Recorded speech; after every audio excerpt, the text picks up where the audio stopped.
ನಮಸ್ಕಾರ. ಎಸ್ ನ್ಯೂಸ್ಗೆ ಸ್ವಾಗತ. ನಾನು ಎಸ್ ದೇವೇಂದ್ರಗೌಡ.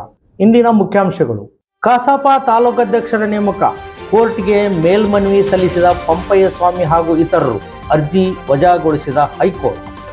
ಕಾರ್ಮಿಕರ ನ್ಯಾಯಸಮ್ಮತ ಬೇಡಿಕೆಗಳನ್ನು ಈಡೇರಿಸಲು ತುಂಗಭದ್ರಾ ನೀರಾವರಿ ಕಾರ್ಮಿಕ ಸಂಘದಿಂದ ರಸ್ತೆ ತಡೆ ಚಳವಳಿ. ಅಹಿಂದ ವಿದ್ಯಾರ್ಥಿ ಯುವಜನ ಒಕ್ಕೂಟದಿಂದ ವಿದ್ಯಾರ್ಥಿಗಳಿಗೆ ಕಾನೂನು ಮಾರ್ಗದರ್ಶನ ಕಾರ್ಯಕ್ರಮ.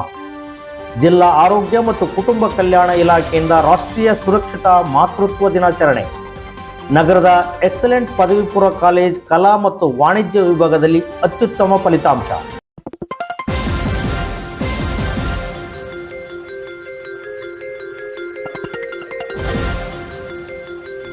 ಎಸ್ ನ್ಯೂಸ್, ಇದು ನಿಮ್ಮ ಧ್ವನಿ. ವಾರ್ತೆಗಳ ವಿವರ. ರಾಯಚೂರು ಜಿಲ್ಲಾ ಕನ್ನಡ ಸಾಹಿತ್ಯ ಪರಿಷತ್ತಿನ ಕಳೆದ ವರ್ಷ ಸೆಪ್ಟೆಂಬರ್ 22ರಂದು ಸಿಂಧನೂರಿನ ಪಂಪಯ್ಯ ಸ್ವಾಮಿ ಸಾಲಿಮಠ್ ಸೇರಿದಂತೆ ಮಸ್ಕಿ, ಲಿಂಗಸ್ಗೂರು, ರಾಯಚೂರು, ಮಾನ್ವಿ, ಸಿರವಾರ ತಾಲೂಕಾ ಅಧ್ಯಕ್ಷರುಗಳನ್ನು ಜಿಲ್ಲಾಧ್ಯಕ್ಷರಾದ ರಂಗಣ್ಣ ಪಾಟೀಲ್ ಅಳ್ಳುಂಡಿ ಅವರು ಬದಲಾವಣೆ ಮಾಡಿದ್ದಾರೆ. ಜಿಲ್ಲಾ ಅಧ್ಯಕ್ಷರ ನೇಮಕಾತಿಯನ್ನು ಪ್ರಶ್ನಿಸಿ ಪಂಪಯ್ಯ ಸ್ವಾಮಿ ಸಾಲಿಮಠ್ ಸೇರಿದಂತೆ ಇತರರು ಮೇಲ್ಮನವಿ ಸಲ್ಲಿಸಿದ್ದರು. ಈ ಮೇಲ್ಮನವಿಯನ್ನು ಪರಿಶೀಲಿಸಿದ ಗೌರವಾನ್ವಿತ ಕಲಬುರಗಿ ವಿಭಾಗ ಪೀಠದ ಹೈಕೋರ್ಟ್ ಇವರುಗಳ ಅರ್ಜಿಯನ್ನು ವಜಾಗೊಳಿಸಿದೆ. ಕಸಾಪ ಜಿಲ್ಲಾಧ್ಯಕ್ಷರಾಗಿ ಆಯ್ಕೆಯಾಗಿದ್ದ ರಂಗಣ್ಣ ಪಾಟೀಲ್ ಅಳ್ಳುಂಡಿ ಅವರು ಚುನಾವಣಾ ಸಂದರ್ಭದಲ್ಲಿ ಮಾತು ಕೊಟ್ಟಂತೆ 2.5 ವರ್ಷದ ತರುವಾಯ ಸಮಿತಿ ಬದಲಾವಣೆ ಮಾಡಿ ಮಾತು ಕೊಟ್ಟಂತೆ ನಡೆಯುವುದಾಗಿ ತಿಳಿಸಿದ ಹಿನ್ನೆಲೆಯಲ್ಲಿ ಬದಲಾವಣೆಗೆ ಮುಂದಾದಾಗ ಸಿಂಧನೂರಿನ ಅಧ್ಯಕ್ಷರಾದ ಪಂಪಯ್ಯ ಸ್ವಾಮಿ ಸಾಲಿಮಠ್ ಇದಕ್ಕೆ ಒಪ್ಪದೇ ಇದ್ದಾಗ ಸಿಂಧನೂರಿನ ಹಿರಿಯ ಕಸಾಪ ಗೆಳೆಯರು ಪಂಪಯ್ಯ ಸ್ವಾಮಿಯವರೊಂದಿಗೆ ಮಾತನಾಡಿದಾಗ ಒಪ್ಪಿಕೊಂಡು ಪತ್ರ ಸಲ್ಲಿಸಿ ಸಭೆಯಲ್ಲೂ ಒಪ್ಪಿಗೆ ಸೂಚಿಸಿ ನಂತರ ಖ್ಯಾತೆ ತೆಗೆದರು. ಜಿಲ್ಲಾಧ್ಯಕ್ಷರು ಕಸಾಪ ಕೇಂದ್ರ ಸಮಿತಿಗೆ ಬದಲಾವಣೆ ಪತ್ರ ಸಲ್ಲಿಸಿ ಅನುಮೋದನೆಗೆ ಮನವಿ ಸಲ್ಲಿಸಿದರು. ಕೇಂದ್ರ ಒಪ್ಪಿಗೆ ಸೂಚಿಸದೇ ಇದ್ದಾಗ ಈ ಕುರಿತು ಸಂಬಂಧಿಸಿದವರಿಗೆ ಪತ್ರ ಕೂಡ ಬರೆದರು. ಈ ಮಧ್ಯೆ ತಾಲೂಕು ಅಧ್ಯಕ್ಷರ ಬದಲಾವಣೆಗೆ ಪಂಪಯ್ಯ ಸ್ವಾಮಿ ಸಾಲಿಮಠ್ ಸೇರಿದಂತೆ ಇತರ ಎಲ್ಲ ಅಧ್ಯಕ್ಷರುಗಳು ಜಿಲ್ಲಾಧ್ಯಕ್ಷರು ನಮ್ಮನ್ನು ಅದೇಗೆ ಬದಲಾವಣೆ ಮಾಡಿದ್ದೀರಿ ಎಂದು ಮಾಧ್ಯಮಗಳಿಗೆ ಹೋಗಿ ಜಿಲ್ಲೆಯಲ್ಲಿ ಜಿಲ್ಲಾಧ್ಯಕ್ಷರು ಅಧ್ಯಕ್ಷರನ್ನು ನೇಮಕ ಮಾಡುವುದರ ಮೂಲಕ ಗೊಂದಲ ಸೃಷ್ಟಿಸುತ್ತಿದ್ದಾರೆ ಎಂದು ಆರೋಪಿಸಿದ್ದರು. ಅಷ್ಟೇ ಅಲ್ಲದೆ ಕಲಬುರಗಿ ವಿಭಾಗ ಪೀಠದಲ್ಲಿ ಜಿಲ್ಲಾಧ್ಯಕ್ಷರು ನೇಮಕಾತಿಯನ್ನು ಪ್ರಶ್ನಿಸಿ ಮೇಲ್ಮನವಿ ಸಲ್ಲಿಸಿದ್ದರು. ಈ ಮೇಲ್ಮನವಿಯನ್ನು ಪರಿಶೀಲಿಸಿದ ಗೌರವಾನ್ವಿತ ಕಲಬುರಗಿ ವಿಭಾಗ ಪೀಠದ ಹೈಕೋರ್ಟ್ ಇವರುಗಳ ಅರ್ಜಿಯನ್ನು ವಜಾಗೊಳಿಸಿ ಜಿಲ್ಲಾಧ್ಯಕ್ಷರು ನೇಮಕಾತಿಯನ್ನು ಎತ್ತಿಹಿಡಿದಿದೆ. ಅಲ್ಲದೆ ಇದನ್ನು ಸಾರ್ವಜನಿಕ ಹಿತಾಸಕ್ತಿ ಅರ್ಜಿ ಎಂದು ಮೇಲ್ಮನವಿದಾರರು ಹೈಕೋರ್ಟ್ನಲ್ಲಿ ಮನವಿ ಮಾಡಿದ್ದರೂ ಮಾನ್ಯ ನ್ಯಾಯಾಲಯವು ಈ ಅರ್ಜಿಯು ಸಾರ್ವಜನಿಕ ಹಿತಾಸಕ್ತಿ ವ್ಯಾಪ್ತಿಗೆ ಒಳಪಡುವುದಿಲ್ಲ, ಬೇಕಾದರೆ ಸಂಬಂಧಿಸಿದ ಪ್ರಾಧಿಕಾರದ ಮುಂದೆ ಅರ್ಜಿಯನ್ನು ಸಲ್ಲಿಸಬಹುದಾಗಿದೆ ಎಂದು ಮಾನ್ಯ ನ್ಯಾಯಾಲಯವು ಅರ್ಜಿಯನ್ನು ವಜಾಗೊಳಿಸಿ ತೀರ್ಪು ನೀಡಿದೆ. ತೀರ್ಪಿನ ಕುರಿತು ಪ್ರತಿಕ್ರಿಯಿಸಿದ ಜಿಲ್ಲಾಧ್ಯಕ್ಷರಾದ ರಂಗಣ್ಣ ಪಾಟೀಲ್ ಅವರು, ಸಿಂಧನೂರಿನ ಪಂಪಯ್ಯನವರ ಕುತಂತ್ರ ಬುದ್ಧಿಯಿಂದಾಗಿ ಉಳಿದ ಅಧ್ಯಕ್ಷರುಗಳು ಸೇರಿಕೊಂಡು ನ್ಯಾಯಾಲಯಕ್ಕೆ ಮೊರೆ ಹೋಗಿದ್ದು, ನ್ಯಾಯಾಲಯವು ನಮ್ಮ ನೇಮಕಾತಿಯನ್ನು ಎತ್ತಿ ಹಿಡಿದಿದೆ. ಮೇಲ್ಮನವಿ ಸಲ್ಲಿಕೆಗೆ ಕೇಂದ್ರ ಕನ್ನಡ ಸಾಹಿತ್ಯ ಪರಿಷತ್ತಿನ ಅಧ್ಯಕ್ಷರಾದ ಮಹೇಶ್ ಜೋಶಿ ಅವರು ಸಹ ಪ್ರೇರೇಪಿಸಿದ್ದನ್ನು ಇಲ್ಲಿ ನೆನಪಿಸಬಹುದಾಗಿದೆ. ಇದು ಅಲ್ಲದೆ ನಮ್ಮ ಜಿಲ್ಲೆಯ ಕೆಲವರು ತಮಗೆ ಅಧಿಕಾರ ಸಿಗಲಿಲ್ಲವೆಂದು ಕೆಲವರು ಉದ್ದೇಶಪೂರ್ವಕವಾಗಿ ನನ್ನ ತೇಜೋವಧೆಯನ್ನು ಮಾಡಲು ಯತ್ನಿಸಿ ಮಾಧ್ಯಮದ ಮುಂದೆ ಇಲ್ಲಸಲ್ಲದ ಆರೋಪಗಳನ್ನು ಮಾಡಿ ನನ್ನನ್ನು ಆರೋಪಿ ಸ್ಥಾನದಲ್ಲಿ ನಿಲ್ಲಿಸಲು ಯತ್ನಿಸಿದರೆ ರಾಯಚೂರಿನ ಕನ್ನಡದ ಮೋಹದ ಮುಂದೆ ನನ್ನ ವಿರುದ್ಧ ಧಿಕ್ಕಾರಕ್ಕೋಗಿ ಪ್ರತಿಭಟನೆಯನ್ನು ಮಾಡಿದರು. ಈ ತೀರ್ಪು ನನ್ನ ವಿರುದ್ಧ ಇಲ್ಲಸಲ್ಲದ ಆರೋಪ ಮಾಡಿದವರಿಗೆ ಮತ್ತು ನಮ್ಮ ಅಧಿಕಾರವನ್ನು ಮೊಟಕುಗೊಳಿಸಿದರೆ ಎಂದು ಪಂಪಯ್ಯ ಅವರ ಜೊತೆ ಉಳಿದ ತಾಲೂಕು ಅಧ್ಯಕ್ಷರುಗಳು ಕೈಜೋಡಿಸಿ ನ್ಯಾಯಾಲಯಕ್ಕೆ ಹೋಗಿದ್ದವರಿಗೆ ಈಗ ನ್ಯಾಯಾಲಯದ ತೀರ್ಪಿನಿಂದ ಮುಖಭಂಗವಾದಂತಾಗಿದೆ. ಈ ನ್ಯಾಯಾಲಯದ ತೀರ್ಪಿನಿಂದ ಈಗಲಾದರೂ ಅವರು ಬುದ್ಧಿ ಕಲಿತುಕೊಳ್ಳಬೇಕು. ಇಂತಹ ಕುಚೋದ್ಯತನದ ಬುದ್ಧಿಯನ್ನು ಬಿಟ್ಟು ಕನ್ನಡ ಸಾಹಿತ್ಯ ಪರಿಷತ್ತನ್ನು ಜಿಲ್ಲೆಯಲ್ಲಿ ಬೆಳೆಯಲು ಎಲ್ಲರೂ ಪ್ರಯತ್ನ ಮಾಡಬೇಕು. ಅಧ್ಯಕ್ಷ ಸ್ಥಾನಗಳು ಶಾಶ್ವತವಲ್ಲ, ಆದರೆ ಗೆಳೆತನ, ನಂಬಿಕೆ ಮುಖ್ಯ. ಈಗಲಾದರೂ ಇವರೆಲ್ಲರಿಗೂ ಬುದ್ಧಿ ಕಲಿಯಲಿ ಎಂದು ಪ್ರತಿಕ್ರಿಯಿಸಿದರು. ತುಂಗಭದ್ರಾ ನೀರಾವರಿ ವಲಯದಲ್ಲಿ ದುಡಿಯುತ್ತಿರುವ ಹಂಗಾಮಿ ಕಾರ್ಮಿಕರು ವರ್ಷಗಳಿಂದ ಅನ್ಯಾಯ, ಶೋಷಣೆ ಹಾಗೂ ಆಡಳಿತ ನಿರ್ಲಕ್ಷ್ಯಕ್ಕೆ ಒಳಗಾಗಿದ್ದಾರೆ. ತಮ್ಮ ಕುಟುಂಬದ ಜೀವನಾಧಾರಕ್ಕಾಗಿ ದುಡಿಯುವ ಕಾರ್ಮಿಕರಿಗೆ ಸರಿಯಾದ ವೇತನವಿಲ್ಲ, ಭದ್ರತೆ ಇಲ್ಲ, ಗೌರವವಿಲ್ಲ. ಇಂತಹ ಪರಿಸ್ಥಿತಿಯಲ್ಲಿ ನಾವು ಮೌನವಾಗಿರುವುದು ಅಸಾಧ್ಯವಾಗಿದೆ. ಆದ್ದರಿಂದ ಸಂಘಟನೆಯಿಂದ ಸಿರವಾರ ದೇವದುರ್ಗ ಕ್ರಾಸ್ನಲ್ಲಿ ರಸ್ತೆ ತಡೆ ಚಳವಳಿ ನಡೆಸುವ ಮೂಲಕ ನಮ್ಮ ನ್ಯಾಯಯುತವಾದ ಬೇಡಿಕೆಯನ್ನು ಈಡೇರಿಸುವಂತೆ ಒತ್ತಾಯಿಸಿದರು. ಪ್ರಪ್ರಥಮವಾಗಿ ತುಂಗಭದ್ರಾ ನೀರಾವರಿ ವಲಯದಲ್ಲಿ ನಡೆದಿರುವ ಭ್ರಷ್ಟಾಚಾರದ ವಿರುದ್ಧ ತಕ್ಷಣ ಕ್ರಮ ಕೈಗೊಳ್ಳಬೇಕು. ಭ್ರಷ್ಟ ಅಧಿಕಾರಿಗಳಾದ ವಿಜಯಲಕ್ಷ್ಮಿ ಪಾಟೀಲ್ ಹಾಗೂ ಇತರರ ವಿರುದ್ಧ ಎಫ್ಐಆರ್ ದಾಖಲಿಸಲು ವಿಳಂಬ ಮಾಡುವುದು ನ್ಯಾಯ ವಿರೋಧಿ ಕ್ರಮವಾಗಿದೆ. ಕಾರ್ಮಿಕರ ಹಕ್ಕುಗಳನ್ನು ಹಾಳು ಮಾಡಿದ ಅಧಿಕಾರಿಗಳನ್ನು ಕಾನೂನು ಪ್ರಕಾರ ಶಿಕ್ಷಿಸುವುದು ಆಡಳಿತದ ಕರ್ತವ್ಯವಾಗಿದೆ. ಇದರಲ್ಲಿ ಯಾವುದೇ ರಾಜಕೀಯ ಅಥವಾ ಆಡಳಿತಾತ್ಮಕ ರಕ್ಷಣೆಗೆ ಅವಕಾಶ ಕೊಡಬಾರದು. ಎರಡನೆಯದಾಗಿ 2025ರ ಸಾಲಿನಲ್ಲಿ ಕಾರ್ಮಿಕರಿಗೆ ನೀಡಬೇಕಾದ 80 ದಿನಗಳ ಬಾಕಿ ವೇತನವನ್ನು ತಕ್ಷಣ ಬಿಡುಗಡೆ ಮಾಡಬೇಕು. ಕಾರ್ಮಿಕರು ತಮ್ಮ ರಕ್ತ ಬೆವರನ್ನು ಸುರಿಸಿ ಕೆಲಸ ಮಾಡಿದರೂ ಅವರ ದುಡಿಮೆಗೆ ಸರಿಯಾದ ಪ್ರತಿಫಲ ನೀಡದಿರುವುದು ಕ್ರೂರ ಅನ್ಯಾಯವಾಗಿದೆ. ಇದು ಕೇವಲ ಆರ್ಥಿಕ ಸಮಸ್ಯೆಯಲ್ಲ, ಇದು ಕಾರ್ಮಿಕರ ಗೌರವದ ಪ್ರಶ್ನೆಯಾಗಿದೆ. ಮೂರನೆಯದಾಗಿ 2026ರ ಜನವರಿ, ಫೆಬ್ರವರಿ, ಮಾರ್ಚ್ ತಿಂಗಳ ವೇತನವನ್ನು ಇನ್ನೂ ಪಾವತಿಸದಿರುವುದು ಆಡಳಿತದ ವಿಫಲತೆಯನ್ನು ತೋರಿಸುತ್ತದೆ. ತಕ್ಷಣದ ಎಲ್ಲ ಬಾಕಿ ವೇತನಗಳನ್ನು ಪಾವತಿಸಿ ಕಾರ್ಮಿಕರ ಜೀವನದಲ್ಲಿ ಉಂಟಾದ ಸಂಕಷ್ಟವನ್ನು ನಿವಾರಿಸಬೇಕು. ನಾಲ್ಕನೆಯದಾಗಿ ಕಾರ್ಮಿಕರ ಹಿತದೃಷ್ಟಿಯಿಂದ ಗುತ್ತಿಗೆ ಪದ್ಧತಿಯನ್ನು ಸಂಪೂರ್ಣವಾಗಿ ರದ್ದುಪಡಿಸಿ ಸಹಕಾರ ಪದ್ಧತಿಯನ್ನು ಜಾರಿಗೆ ತರಬೇಕು. ಗುತ್ತಿಗೆ ಪದ್ಧತಿ ಕಾರ್ಮಿಕರನ್ನು ಶೋಷಿಸುವ ವ್ಯವಸ್ಥೆಯಾಗಿ ಪರಿಗಣಿಸಿದೆ. ಸಹಕಾರಿ ಪದ್ಧತಿಯ ಮೂಲಕ ಕಾರ್ಮಿಕರಿಗೆ ಸ್ವಾಯತ್ತತೆ, ಭದ್ರತೆ ಮತ್ತು ಸಮಾನ ಹಕ್ಕುಗಳು ದೊರಕುವಂತಾಗಬೇಕು. ಐದನೆಯದಾಗಿ ಭ್ರಷ್ಟ ಅಧಿಕಾರಿಗಳಿಗೆ ರಕ್ಷಣೆ ನೀಡುತ್ತಿರುವ ಜಿಲ್ಲಾಡಳಿತ ಧೋರಣೆ ತಕ್ಷಣ ನಿಲ್ಲಬೇಕು. ಆಡಳಿತವು ಜನರ ಪರವಾಗಿ ಕೆಲಸ ಮಾಡಬೇಕೇ ಹೊರತು ಭ್ರಷ್ಟರನ್ನು ಉಳಿಸುವ ಯಂತ್ರವಾಗಬಾರದು. ಈ ರೀತಿ ನಡೆ ಪ್ರಜಾಸತ್ತಾತ್ಮಕ ವ್ಯವಸ್ಥೆ ಮೇಲೆ ಜನರ ನಂಬಿಕೆಯನ್ನು ಕುಗ್ಗಿಸುತ್ತದೆ. ಈ ಬೇಡಿಕೆಗಳು ಯಾವುದೇ ವೈಯಕ್ತಿಕ ಅಥವಾ ರಾಜಕೀಯ ಲಾಭಕ್ಕಾಗಿ ಅಲ್ಲ, ಇವು ಕಾರ್ಮಿಕರ ಬದುಕು, ಅವರ ಹಕ್ಕುಗಳು ಮತ್ತು ಮಾನವೀಯ ಗೌರವಕ್ಕಾಗಿ. ಆದ್ದರಿಂದ ಈ ಎಲ್ಲ ಬೇಡಿಕೆಗಳನ್ನು ತಕ್ಷಣ ಈಡೇರಿಸಲು ಕ್ರಮ ಕೈಗೊಳ್ಳಬೇಕು. ಇಲ್ಲದಿದ್ದಲ್ಲಿ ಮುಂದಿನ ದಿನಗಳಲ್ಲಿ ಇನ್ನಷ್ಟು ತೀವ್ರವಾದ ಹೋರಾಟಗಳನ್ನು ಕೈಗೊಳ್ಳಬೇಕಾಗುತ್ತದೆ ಎಂಬುದನ್ನು ರಸ್ತೆ ತಡೆ ನಡೆಸುವ ಮೂಲಕ ಮನವಿ ಪತ್ರ ಸಲ್ಲಿಸಲಾಯಿತು. ಈ ಸಂದರ್ಭದಲ್ಲಿ ಅಧ್ಯಕ್ಷರಾದ ಆರ್ ಮನಸಯ್ಯ, ಪ್ರಧಾನ ಕಾರ್ಯದರ್ಶಿ ಜಿ ಅಡಿವಿರಾವ್, ಸಿರುವಾರ ಡಿವಿಷನ್ ಅಧ್ಯಕ್ಷ ಅಮರೇಗೌಡ, ಟಿಯುಸಿಯ ರಾಜ್ಯ ಕಾರ್ಯದರ್ಶಿ ಎಂ ಗಂಗಾಧರ್, ರುಕ್ಕಪ್ಪ ಮಾನ್ವಿ, ಶರಣಪ್ಪ ಕವಿತಾಳ್, ಹನುಮಂತ ಅಂಬಿಗರು ಸಿರುವಾರ್, ಬಸವರಾಜ್, ಜಿಲ್ಲಾ ಸಮಿತಿ ಸದಸ್ಯರು, ರಮೇಶ್, ವಿಂಡ್ ಪವರ್ ಕಾರ್ಮಿಕ ಮುಖಂಡರು, ಆದೇಶ್ ನಗನೂರ್, ಖಾಜಾ ಸಾಬ್ ಕವಿತಾಳ್, ನರಸಪ್ಪ ಯರ್ಗ್ಯಾರ, ಶಫಿ ಅರ್ಮರಸ್, ಚಾಂದ್ ಗಿಲೇಸ್ಕೂರ್, ಮುದುಕಪ್ಪ ಕಲ್ಲೂರ್, ಉಲಿಗಪ್ಪ ಕೊಟ್ನೆಕಲ್ ಮುಂತಾದವರು ಪಾಲ್ಗೊಂಡಿದ್ದರು. ಬೇರೆ ಯಾರಪ್ಪ ನಮ್ಮನ್ನ ಆಸೆ ಕೇಳ್ತಿಲ್ಲ. 3 ತಿಂಗಳು ನಾನ್ ಸೀಸನಲ್ ವರ್ಷ ಪೂರ್ತಿ ಕೆಲಸ ಅಂತ ಹೇಳಿ April May June 2025 April May June ಈ 3 ತಿಂಗಳ ಅಂದ್ರೆ 80 ದಿನ ಆಗ್ತದೆ. ಆ ಸಂಬಳ ಬಾಕಿ ಆದನ್ನು ಕೊಡ್ಬೇಕಂತ ಹೇಳ್ತೀವಿ. ಆಮೇಲೆ ಈ ವರ್ಷದಲ್ಲಿ ಜನವರಿ, ಫೆಬ್ರವರಿ, ಮಾರ್ಚ್, ಇದು ಏಪ್ರಿಲ್, ಈ 3 ತಿಂಗಳ ಸಂಬಳ ಕೊಟ್ಟಿಲ್ಲ. ಅದಕ್ಕೆ ಈ ಸಂಬಳ ಕೂಡ ಕೂಡಲೇ ಪಾವತಿ ಮಾಡ್ಬೇಕನ್ನೋ ಡಿಮ್ಯಾಂಡು ನಮ್ದು 3ನೇ ಡಿಮ್ಯಾಂಡ್ ಆಗಿದೆ. ಆಮೇಲೆ ಇವ್ರನ್ನ ಕಳೆದ ವರ್ಷದಿಂದ ಸುಮಾರು ಜನ ಸತ್ತೋಗಿದ್ರಲ್ಲಿ ಕೆಲಸ ಮಾಡಿ ಯಾರನ್ನು ಕಾಯಂ ಮಾಡಿಲ್ಲ, ಕಾಯಂ ಮಾಡಕ್ ರೆಡಿ ಇಲ್ಲ. ಸರ್ಕಾರ ಏನ್ ಹೇಳ್ತದೆ, ಕೆಲಸ ಕಾಯಂ, ಕೆನಾಲ್ ಇರೋದು ಕಾಯಂ, ಡ್ಯಾಮ್ ಇರೋದು ಕಾಯಂ. ಏನ್ ನಾಳೆ ಮಾಯ ಬಿಡ್ತಾನೆ, ಡ್ಯಾಮ್ ಇಲ್ಲಲ್ಲ, ಕಾಲುವೆ ಮಾಯ ಆಗಲ್ಲ. ರೈತರಿರೋದು ಗೊತ್ತು, 6-7 ಲಕ್ಷ ಹೆಕ್ಟೇರ್ ನೀರು ಉಳಿಸೋದು ಈ ತುಂಗಭದ್ರಾ ಎಡದಂಡೆ ಕಾಲುವೆ ಅಪ್ ಟು ಮುಂಡ್ರಾಬಾದಿಂದ ರಾಯಚೂರುವರೆಗೂ. ಅದಕ್ಕೆ ಈ ಒಂದು ಜನರ ಜೀವನಾಡಿ ಕಾಯಂ ಇದು. ಡ್ಯಾಮು ಕಾಯಮು, ಕೆಲಸ ಕಾಯಮು, ಅಧಿಕಾರಿಗಳು ಕಾಯಮು, ಹೊಲ ಭೂಮಿ ಎಲ್ಲ ಕಾಯಮು. ಆದ್ರೆ ಇದರಲ್ಲಿ ಕೆಲಸ ಮಾಡುವಂತ, ಇದರಲ್ಲಿ ನೀರಾವರಿ ಸೌಡಿ, ಗ್ಯಾಂಗ್ ಮ್ಯಾನ್, ಡ್ರೈವರ್ ಇತರ ಕೆಲಸ ಮಾಡುವಂತ ಕಾರ್ಮಿಕರು ಯಾಕೆ ಕಾಯಮಿಲ್ಲ? ಇದು ಯಾವ ಕಾನೂನು? ದುಡಿಸ್ಕೊಳ್ಳೋದು, ಜೀತ ದುಡಿಸ್ಕೊಳ್ಳೋದು, ಪೇಮೆಂಟ್ ಕೊಡಲಾರದೆ ನಮ್ಮ ಕಾಯಂ ಮಾಡಲಾರದೆ ಇವತ್ತು ನಿರ್ಲಕ್ಷ್ಯ ವಹಿಸಿರೋದಕ್ಕೆ ಇವತ್ತು 1970ರ ಗುತ್ತಿಗೆ ಕಾರ್ಮಿಕ ನಿಯಂತ್ರಣ ಕಾಯ್ದೆ ಉಲ್ಲಂಘನೆ ಮಾಡ್ತಾರೆ. ನಿಷೇಧ ಮಾಡಿ ಗುತ್ತಿಗೆ ಕಾರ್ಮಿಕರ ಕಾಯ್ದೆ ಅಂತ ಹೇಳ್ತಾರೆ.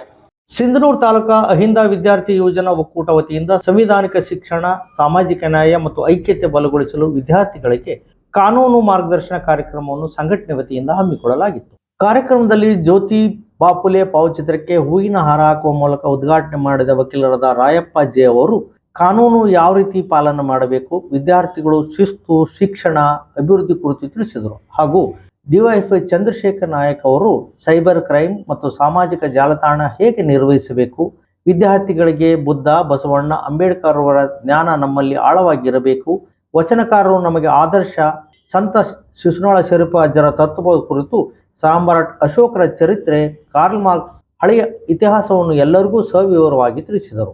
ವೀರೇಶ್ ಉಪುಲ್ದೊಡ್ಡಿ ಮಾತನಾಡಿ ಮಹಿಳಾ ಸುರಕ್ಷತೆ, ಜಾಗೃತಿ ಹಾಗೂ ವಿದ್ಯಾರ್ಥಿಗಳ ಕುರಿತು ತಿಳಿಸಿದರು. ಪ್ರವೀಣ್ ದುಬುತಿ ಹಿರಿಯರು ಮಾರ್ಗದರ್ಶನ, ಮಹನೀಯರ ಹಾದಿ ಅಚ್ಚುಕಟ್ಟಾಗಿ ಪಾಲಿಸುವಂತೆ ಕಾನೂನು ರೀತಿ ನೀತಿಗಳನ್ನು ತಿಳಿಸಿಕೊಡುವಂತೆ ಮನವಿ ಮಾಡಿದರು. ಮಹೇಶ್ ಅವರು ಅನುಚ್ಛೇದ 19, 21 ಶಿಕ್ಷಣ ಉದ್ಯೋಗ ಕುರಿತು ಜಾಗೃತಿ ಮೂಡಿಸಿದರು. ಈ ಕಾರ್ಯಕ್ರಮದಲ್ಲಿ ಪತ್ರಕರ್ತರಾದ ಎಸ್ ಜೀನೂರ್, ವೆಂಕಟೇಶ್ ಗಿರಿಜಾಲಿ ದಲಿತ ಮುಖಂಡರು, ವೀರೇಶ್ ಉಪ್ಪುಲ್ದೊಡ್ಡಿ, ಪ್ರಾಂಶುಪಾಲರಾದ ಮಂಜುನಾಥ್ ಸೋಮಲಾಪುರ್, ಪದವಿ ವಿಭಾಗದ ಎಂ ವೆಂಕಟರಾಮ್, ಕಾಸಿಂ ಕುರೇಶಿ ಉಪನ್ಯಾಸಕರು, ಪ್ರವೀಣ್ ದುಮ್ತಿ, ಉಮೇಶ್, ಬಸವರಾಜ ಅಪ್ಪಲ್ಪರಿ, ಸುರೇಶ್ ಇತರರು ಇದ್ದರು. ಪ್ರಿಯ ಪಾಲಕರೇ, ನಿಮ್ಮ ಮಕ್ಕಳ ಉಜ್ವಲ ಭವಿಷ್ಯಕ್ಕಾಗಿ ಕೇಂದ್ರ ಮತ್ತು ರಾಜ್ಯ ಸರ್ಕಾರದಿಂದ ಮಾನ್ಯತೆ ಪಡೆದಿರುವ ಸನ್ರೈಸ್ ಗ್ರೂಪ್ ಆಫ್ ಇನ್ಸ್ಟಿಟ್ಯೂಷನ್ ಹಾಗೂ D pharmacy, nursing, paramedical college Sindhanur ಸಂಸ್ಥೆಗೆ ಇಂದೇ ಭೇಟಿ ನೀಡಿ ಆರೋಗ್ಯ ಕ್ಷೇತ್ರದಲ್ಲಿ ನಿಮ್ಮ ಭವಿಷ್ಯವನ್ನು ನಿರ್ಮಿಸಿಕೊಳ್ಳಿ. ಕಾಲೇಜಿನಲ್ಲಿರುವ ಕೋರ್ಸ್ಗಳು: ಡಿ ಫಾರ್ಮಸಿ ಅವಧಿ 2 ವರ್ಷ, ವಿದ್ಯಾರ್ಹತೆ PUC ಸೈನ್ಸ್ ಪಾಸ್ ಅಥವಾ NIOS ಪಾಸ್. ನರ್ಸಿಂಗ್ GNM ಅವಧಿ 3 ವರ್ಷ, ವಿದ್ಯಾರ್ಹತೆ PUC ಕಲಾ ವಿಜ್ಞಾನ ಮತ್ತು ವಾಣಿಜ್ಯ. Paramedical college DMLT, DHI, DOT and AT ಅವಧಿ 3 ವರ್ಷ, ವಿದ್ಯಾರ್ಹತೆ SSLC ಹಾಗೂ ದ್ವಿತೀಯ PUC ವಿಜ್ಞಾನ ಪಾಸ್. ಈ ಸಂಸ್ಥೆಯ ವಿಶೇಷತೆಗಳು: ಅನುಭವಿ ಹಾಗೂ ನುರಿತ ಉಪನ್ಯಾಸಕರಿಂದ ಬೋಧನೆ, ವಿದ್ಯಾರ್ಥಿಗಳಿಗೆ ಪ್ರಾಯೋಗಿಕ ಹಾಗೂ ವೈದ್ಯಕೀಯ ಕಲಿಕಾ ಅನುಭವವನ್ನು ಹೆಚ್ಚಿಸುವ ಉದ್ದೇಶದಿಂದ ಸಿಂಧನೂರು ಪಟ್ಟಣದ ವಿವಿಧ ಆಸ್ಪತ್ರೆಗಳಲ್ಲಿ ವೈದ್ಯರು ಮತ್ತು ಹಿರಿಯ ನರ್ಸ್ಗಳ ಮಾರ್ಗದರ್ಶನದಲ್ಲಿ ಪ್ರಾಯೋಗಿಕ ಕಲಿಕೆ. ಪ್ರತಿ ಶನಿವಾರ ತಜ್ಞ ವೈದ್ಯರಿಂದ ವಿಶೇಷ ಉಪನ್ಯಾಸ. ವಿದ್ಯಾರ್ಥಿಗಳಿಗೆ ಕಲಿಕಾ ಅನುಭವಕ್ಕಾಗಿ ಸಿಂಧನೂರು ಹಾಗೂ ವಿವಿಧ ನಗರದ ವೈದ್ಯರ ವತಿಯಿಂದ ಉಚಿತವಾಗಿ ನಡೆಯುವ ಸುಮಾರು ಆರೋಗ್ಯ ತಪಾಸಣಾ ಶಿಬಿರ ಹಾಗೂ ಸ್ವಯಂ ಪ್ರೇರಿತ ರಕ್ತದಾನ ಶಿಬಿರದಲ್ಲಿ ವಿದ್ಯಾರ್ಥಿಗಳು ಭಾಗವಹಿಸಿ ವಿಶೇಷ ಕಲಿಕಾ ಅನುಭವವನ್ನು ಪಡೆದಿರುತ್ತಾರೆ. ಸಮಾಜದಲ್ಲಿ ಆರೋಗ್ಯದ ಅರಿವು ಮೂಡಿಸುವ ಉದ್ದೇಶದಿಂದ ವಿದ್ಯಾರ್ಥಿಗಳ ಸಹಭಾಗಿತ್ವದಲ್ಲಿ ವಿವಿಧ ಆರೋಗ್ಯ ಜಾಗೃತಿ, ಆರೋಗ್ಯ ಜಾಥಾ ಕಾರ್ಯಕ್ರಮಗಳು ಹಾಗೂ ಆರೋಗ್ಯ ಶಿಕ್ಷಣ ಚಟುವಟಿಕೆಗಳನ್ನು ಹಮ್ಮಿಕೊಳ್ಳಲಾಗುತ್ತದೆ. ಪರಿಸರ ಸ್ವಚ್ಛತೆ ಮತ್ತು ಆರೋಗ್ಯಕರ ಜೀವನ ಶೈಲಿಯ ಕುರಿತು ಜನರಲ್ಲಿ ಅರಿವು ಮೂಡಿಸಲಾಗುತ್ತದೆ. ಸುಸಜ್ಜಿತ ಕಟ್ಟಡಗಳು, ಸ್ಮಾರ್ಟ್ ಕ್ಲಾಸಸ್, ಆಧುನಿಕ ಲ್ಯಾಬ್ ಸೌಲಭ್ಯಗಳು ಹಾಗೂ ಪ್ರಾಯೋಗಿಕ ತರಬೇತಿ ವ್ಯವಸ್ಥೆ. ವಿದ್ಯಾರ್ಥಿಗಳ ಸುರಕ್ಷತೆಗಾಗಿ CC ಕ್ಯಾಮೆರಾ ಅಳವಡಿಸಲಾಗಿದೆ. ವಿದ್ಯಾರ್ಥಿಗಳಿಗೆ ವಿವಿಧ ಖಾಸಗಿ ಆಸ್ಪತ್ರೆಗಳು ಹಾಗೂ ವಿವಿಧ ಫಾರ್ಮಾ ಕಂಪನಿಗಳ ಸಹಯೋಗದಲ್ಲಿ ಕ್ಯಾಂಪಸ್ ಸಂದರ್ಶನದ ಮೂಲಕ ನೇರ ಉದ್ಯೋಗದ ಅವಕಾಶವನ್ನು ಕಲ್ಪಿಸಲಾಗುತ್ತದೆ. ಪ್ರವೇಶಕ್ಕಾಗಿ ಹಿಂದೆ ಸಂಪರ್ಕಿಸಿ. ಇರ್ಫಾನ್ K, ಅಧ್ಯಕ್ಷರು, sunrise D pharmacy nursing paramedical college, Vasavi ಕಲ್ಯಾಣ ಮಂಟಪದ ಮುಂಭಾಗ, PWD ಕ್ಯಾಂಪ್, ರಾಯಚೂರು ರಸ್ತೆ, ಸಿಂಧನೂರು. Mobile number 8197143588, 8904242655, 903673135. ಜಿಲ್ಲಾಡಳಿತ, ಜಿಲ್ಲಾ ಪಂಚಾಯತ್, ಜಿಲ್ಲಾ ಆರೋಗ್ಯ ಮತ್ತು ಕುಟುಂಬ ಕಲ್ಯಾಣ ಇಲಾಖೆ ರಾಯಚೂರು, ಪ್ರಾಥಮಿಕ ಆರೋಗ್ಯ ಕೇಂದ್ರ ಜವಳಗೆರ ಇವರ ಸಂಯುಕ್ತ ಆಶ್ರಯದಲ್ಲಿ ರಾಷ್ಟ್ರೀಯ ಸುರಕ್ಷತಾ ಮಾತೃತ್ವ ದಿನಾಚರಣೆ ಕಾರ್ಯಕ್ರಮ ಪುನರ್ವಸತಿ ಕೇಂದ್ರ ಬಸನಗೌಡ ಬಾದರ್ಲಿ ಬಡಾವಣೆಯಲ್ಲಿ ಹಮ್ಮಿಕೊಳ್ಳಲಾಗಿತ್ತು. ಕಾರ್ಯಕ್ರಮದ ಕುರಿತು ಮಾತನಾಡಿದ ಕ್ಷೇತ್ರ ಆರೋಗ್ಯ ಶಿಕ್ಷಣಾಧಿಕಾರಿ ಬಾಲಪ್ಪ ನಾಯಕ್, ಪ್ರತಿ ವರ್ಷದಂತೆ ಏಪ್ರಿಲ್ 11ರಂದು ರಾಷ್ಟ್ರೀಯ ಸುರಕ್ಷತಾ ಮಾತೃತ್ವ ದಿನವನ್ನು ಆಚರಣೆ ಮಾಡಲಾಗುತ್ತದೆ. ಗರ್ಭಿಣಿಯರ ಮತ್ತು ನವಜಾತ ಶಿಶುಗಳ ಆರೋಗ್ಯದ ಸುರಕ್ಷತೆ, ಹೆರಿಗೆ, ಪ್ರಸವೋತ್ತರ ಆರೈಕೆ ಬಗ್ಗೆ ಜಾಗೃತಿ ಮೂಡಿಸುವುದು ಇದರ ಉದ್ದೇಶವಾಗಿದೆ. ಕಸ್ತೂರ್ಬಾ ಗಾಂಧೀಜಿಯವರ ಜನ್ಮದಿನದಂದು ಆಚರಿಸಲಾಗುವ ಈ ದಿನದಂದು ತಾಯಂದಿರ ಮರಣದ ಪ್ರಮಾಣವನ್ನು ಕಡಿಮೆ ಮಾಡಲು ತಾಯಂದಿರಲ್ಲಿ ಜಾಗೃತಿಯನ್ನು ಮೂಡಿಸಲಾಗುತ್ತಿದೆ. ಗರ್ಭಾವಸ್ಥೆಯಲ್ಲಿ ಮತ್ತು ಹೆರಿಗೆಯ ನಂತರ ಆರೈಕೆ ಬಗ್ಗೆ ಜಾಗೃತಿ ಮೂಡಿಸಲಾಗುತ್ತಿದೆ. ಪ್ರಸವ ಪೂರ್ವ ಮತ್ತು ಪ್ರಸವ ನಂತರದ ಆರೈಕೆ ಬಗ್ಗೆ ಜನಜಾಗೃತಿ ಮೂಡಿಸುವ ಉದ್ದೇಶವನ್ನು ಹೊಂದಲಾಗಿದೆ ಎಂದರು. ನಂತರ ಮಾತನಾಡಿದ ಆರೋಗ್ಯ ನಿರೀಕ್ಷಣಾಧಿಕಾರಿ ಮಹೇಶ್ ಅವರು, ಹೆರಿಗೆಯ ಸಮಯದಲ್ಲಿ ತಾಯಂದಿರು ಆರೋಗ್ಯದ ಸುರಕ್ಷತೆ ಬಗ್ಗೆ ಖಚಿತಪಡಿಸಿಕೊಳ್ಳುವುದು, ತಾಯಂದಿರ ಆರೈಕೆಗಾಗಿ ಇಲಾಖೆಯಲ್ಲಿ ಸಿಗುವ ಸೇವಾ ಸೌಲಭ್ಯಗಳ ಬಗ್ಗೆ ಸಮಾಜದಲ್ಲಿ ಜನಜಾಗೃತಿ ಮೂಡಿಸುವುದು, ಗರ್ಭಧಾರಣೆ ಮತ್ತು ಹೆರಿಗೆಯ ನಂತರದಲ್ಲಿ ತಾಯಂದಿರಲ್ಲಿ ಕಂಡುಬರುವ ಅನಾರೋಗ್ಯದ ಲಕ್ಷಣಗಳ ಬಗ್ಗೆ ಜನಜಾಗೃತಿ ಮೂಡಿಸುವ ಉದ್ದೇಶವನ್ನು ಹೊಂದಲಾಗಿದೆ ಎಂದರು. ಈ ಸಂದರ್ಭದಲ್ಲಿ ಆಶಾ ಕಾರ್ಯಕರ್ತೆ ಲಕ್ಷ್ಮಿ, ಪುನರ್ವಸತಿ ಕೇಂದ್ರ ಬಸನಗೌಡ ಬಾದರ್ಲಿ ಬಡಾವಣೆಯ ಗರ್ಭಿಣಿ ತಾಯಂದಿರು ಹಾಗೂ ಬಾಣಂತಿಯರು, ಸಾರ್ವಜನಿಕರು ಉಪಸ್ಥಿತರಿದ್ದರು. ಯಾವ ರೀತಿ ಹೆರಿಗೆ ಸಿದ್ಧತೆಯನ್ನು ರೆಡಿ ಮಾಡ್ಕೊಳ್ಬೇಕು ಅಂತಂದರೆ, ಹಾಸ್ಪಿಟ್ಲಿಗೆ ನಾವು ಹಿಂದೆಲ್ಲ ತೋರಿಸಿರುವಂಥ ಕಾಗದ ಮತ್ತು ಹಾಸ್ಪಿಟ್ಲಿಗೆ ಹೋಗ್ಬೇಕಂದ್ರೆ ನಾವು ಹಿಂದೆ ಏನೇನು ಟ್ರೀಟ್ಮೆಂಟ್ ತೊಗೊಂಡ್ವಿ, ರಕ್ತ ಪರೀಕ್ಷೆ ಮಾಡಿದ್ದು ಮತ್ತು ಕಾಲ್ಮಡಿ ಪರೀಕ್ಷೆ ಮಾಡಿದ್ದು ಎಲ್ಲ ಮತ್ತು ತಾಯಿ ಕಾರ್ಡು ಎಲ್ಲ ಡಾಕ್ಯುಮೆಂಟನ್ನು ತೊಗೊಂಡು ನಾವು ಹೆರಿಗೆಗೆ ಹೋಗ್ಬೇಕು. ಯಾವುದು ಕಾಗದ ಪತ್ರ ಮನೆ ಒಳಗಡೆ ಬಿಟ್ಟು ಹೋಗ್ಬಾರ್ದು. ಹಾಸ್ಪಿಟ್ಲಿಗೆ ನಾವು ತೋರ್ಸ್ಕೊಂಡು ಬರೋಕ್ಕೆ ಹೋದ್ವಿ ಅಂದಮೇಲೆ, ಹಾಸ್ಪಿಟ್ಲಿಗೆ ಬಾಣಜನಕ್ಕೆ ಹೋದ ಅಂದಮೇಲೆ ಎಲ್ಲ ಆಧಾರ್ ಕಾರ್ಡು, ರೇಷನ್ ಕಾರ್ಡು, ತಾಯಿ ಕಾರ್ಡು ಮತ್ತು ನೀವು ಏನೇನು ಚೆಕಪ್ ಮಾಡ್ಕೊಂಡಿರ್ತೀರಿ 9 ತಿಂಗಳ ತನಕ ಎಲ್ಲ ಡಾಕ್ಯುಮೆಂಟನ್ನು ರೆಡಿ ಮಾಡಿ ಇಟ್ಕೊಂಡು ನಮ್ಮ ಆಶಾ ವರ್ಕರಿಗೆ ಫೋನ್ ಮಾಡಿ ತೊಗೊಂಡೋಗ್ಬೇಕು. ಅಂದ್ರೆ ನಿಮ್ಗೆ ಅಲ್ಲಿ ಏನೂ ತೊಂದರೆ ಆಗೋಲ್ಲ. ಯಾಕಂದ್ರೆ ನಮ್ಗೆ ಬ್ಲಡ್ ರಿಪೋರ್ಟ್ ಕೊಡು, ತಾಯಿ ಕಾರ್ಡ್ ಕೊಡು, ನಾವು ಅಲ್ಲಿ ಮನೆಯಾಗದೇವ ಅಂತಂದ್ರೆ ಅಲ್ಲಿ ಅವ್ರಿಗೆ ತೊಂದರೆ ಆಗ್ತದೆ ಹಾಸ್ಪಿಟಲ್ಗೆ ಡೆಲಿವರಿ ಮಾಡೋಕ್ಕೆ. ಯಾಕಂದ್ರೆ ಎಲ್ಲ ಡಾಕ್ಯುಮೆಂಟ್ ಅಂದರೆ ಇಮಿಡಿಯೇಟ್ಲಿ ನಿಮ್ಮ ಡಾಕ್ಯುಮೆಂಟ್ನಾಗ ಏನೇನೈತೆ, ಏನು ಪರೀಕ್ಷೆ ಮಾಡ್ಯಾರ, ರಕ್ತ ಕಡಿಮೆ ಐತೆ, ಏನು ತೊಂದರೆ ಐತೆ ಎಲ್ಲರೂ ನೋಡ್ಕೇಸಿ. ಎಕ್ಸಲೆಂಟ್ ಸ್ವತಂತ್ರ ಪದವಿ ಪೂರ್ವ ಕಾಲೇಜಿನ ಕಲಾ ಮತ್ತು ವಾಣಿಜ್ಯ ವಿಭಾಗದ ವಿದ್ಯಾರ್ಥಿಗಳು 2025-26ನೇ ಸಾಲಿನ ದ್ವಿತೀಯ PUC ಫಲಿತಾಂಶದಲ್ಲಿ ಅತ್ಯುತ್ತಮ ಅಂಕಗಳನ್ನು ಪಡೆದು ಕಾಲೇಜಿಗೆ ಉತ್ತಮ ಫಲಿತಾಂಶ ನೀಡಿ ಜಿಲ್ಲೆಯಲ್ಲಿ ಶಿಕ್ಷಣ ಸಂಸ್ಥೆಯ ಕೀರ್ತಿ ಹೆಚ್ಚಿಸಿದ್ದಾರೆ ಎಂದು ಕಾರ್ಯದರ್ಶಿ ವೆಂಕಟರಾಮ್ ಎಂ ತಿಳಿಸಿದ್ದಾರೆ. ನಿನ್ನೆ ಪ್ರಕಟಗೊಂಡ PUC ಫಲಿತಾಂಶದಲ್ಲಿ ನಗರದ ಎಕ್ಸಲೆಂಟ್ ಪದವಿ ಪೂರ್ವ ಕಾಲೇಜು ಕಲಾ ಮತ್ತು ವಾಣಿಜ್ಯ ವಿಭಾಗದಲ್ಲಿ ಈ ಬಾರಿ 80 ವಿದ್ಯಾರ್ಥಿಗಳು ಡಿಸ್ಟಿಂಕ್ಷನ್, 175 ವಿದ್ಯಾರ್ಥಿಗಳು ಪ್ರಥಮ ಶ್ರೇಣಿಯಲ್ಲಿ ಉತ್ತೀರ್ಣರಾಗಿದ್ದಾರೆ. ವಿಷಯವಾರು ಅಂಕಗಳಲ್ಲಿ ಕನ್ನಡ 8, ಭೂಗೋಳಶಾಸ್ತ್ರ 14, ಶಿಕ್ಷಣಶಾಸ್ತ್ರ 4, ವ್ಯವಹಾರ ಅಧ್ಯಯನ 2, ಅರ್ಥಶಾಸ್ತ್ರ 1, ರಾಜ್ಯಶಾಸ್ತ್ರ 1, 100ಕ್ಕೆ 100 ಅಂಕಗಳನ್ನು ಪಡೆದಿದ್ದಾರೆ. ವಾಣಿಜ್ಯ ವಿಭಾಗದಲ್ಲಿ ವಿದ್ಯಾರ್ಥಿನಿ ಸೌಮ್ಯ ವಸಂತಕುಮಾರ್ ಸಿಂಧನೂರ್ 600ಕ್ಕೆ 586 ಅಂಕಗಳನ್ನು ಪಡೆದು ಶೇಕಡಾ 97.66, ಸಾನಿಯಾ ಶಾಮಿದ್ ಸಾಬ್ ಸಿಂಧನೂರ್ 580 ಅಂಕ ಪಡೆದು ಶೇಕಡಾ 96.66, ರಾಜೇಶ್ ಕುಮಾರ್ ಶಿವಕುಮಾರ್ ಸಾಲಿಗ್ನೂರ್ 577 ಅಂಕ ಪಡೆದು ಶೇಕಡಾ 96.16, ಚಂದ್ರಮ್ಮ ಅಮರೇಶ್ ಗೀತಾ ಕ್ಯಾಂಪ್ 576 ಅಂಕ ಪಡೆದು ಶೇಕಡಾ 96, ತಸ್ಲಿಮಾ ನಿಶಾರ್ ಅಹಮದ್ ಸಿಂಧನೂರ್ 570 ಅಂಕ ಪಡೆದು ಶೇಕಡಾ 95, ಶಾಂಭವಿ ಬಸಪ್ಪ ತುರ್ವೇಳ್ 569 ಅಂಕ ಪಡೆದು ಶೇಕಡಾ 94.83, ಪವಿತ್ರ ಜಗದೀಶ್ ಸಿಂಧನೂರ್ 566 ಅಂಕ ಪಡೆದು 94.33ರಷ್ಟು ಅತ್ಯುನ್ನತ ಶ್ರೇಣಿ ಪಡೆದರೆ, ಕಲಾ ವಿಭಾಗದಲ್ಲಿ ಸಿಂಧು ಹನುಮಂತ ಮಲ್ಲಾಪುರ್ 570 ಅಂಕ ಪಡೆದು ಶೇಕಡಾ 95.83, ಶಿವರಾಜ್ ಯಮನೂರ್ ಗದರಟಿಗಿ 569 ಅಂಕ ಪಡೆದು ಶೇಕಡಾ 94.83, ಜಾವೇದ್ ಮಾಬುಸಾಬ್ ಮುಕುಂದ 568 ಅಂಕ ಪಡೆದು 94.66 ಶೇಕಡಾ, ಸವಿತಾ ಶರಣಬಸವ ಬೂದ್ಯಾಳ 568 ಅಂಕ ಪಡೆದು 94.66 ಶೇಕಡಾ, ಖಾಜಾಬಾನು ದಾವಲ್ ಸಾಬ್ ಸಿಂಧೂರ್ 565 ಅಂಕ ಪಡೆದು ಶೇಕಡಾ 94.16ರಷ್ಟು ಶೇಕಡಾ ಪಡೆದು ಕಾಲೇಜಿಗೆ ಕೀರ್ತಿ ತಂದಿದ್ದಾರೆ.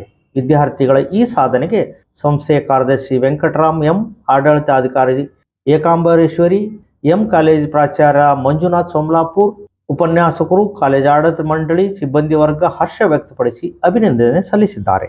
ಇಲ್ಲಿಗೆ ವಾರ್ತಾ ಪ್ರಸಾರ ಮುಕ್ತಾಯವಾಯಿತು. ನಿರಂತರ ಸುದ್ದಿಗಾಗಿ ವೀಕ್ಷಿಸಿ ಎಸ್ ನ್ಯೂಸ್. ಇದು ನಿಮ್ಮ ಧ್ವನಿ. ನಮಸ್ಕಾರ.